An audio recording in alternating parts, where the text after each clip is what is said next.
कि मेरा जो कायद था, कायद आजम मोहम्मद अली जिन्ना, एक गुलाम हिंदुस्तान में एक आजाद लीडर था। और उन्होंने बताया कि मुसलमान हमेशा आजादी के लिए जद्दोजहद करता है। ये कुर्बानियों के बाद हमारा मुल्क आजाद हुआ था। अल्लाह ने इस मुल्क को हर किस्म की नेमत दी है, लेकिन कोई भी कौम जो गुलाम होती है, गुलाम ज़हनियत की, वो कभी उसकी परवाज ऊपर नहीं होती।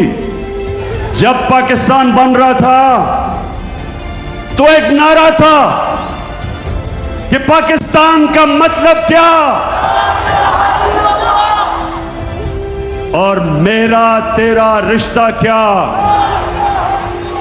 ये याद रखें कि हम अल्लाह से जब कलमा पढ़ते हैं तो अपना अल्लाह से वादा करते हैं कि अल्लाह तेरे अलावा हम किसी के सामने नहीं झुकेंगे।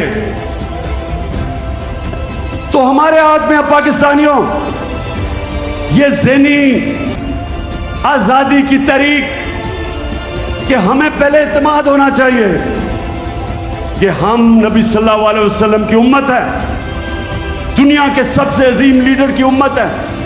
हमें ये जमीन में चूंटियों की तरह रेंगने की जरूरत नहीं।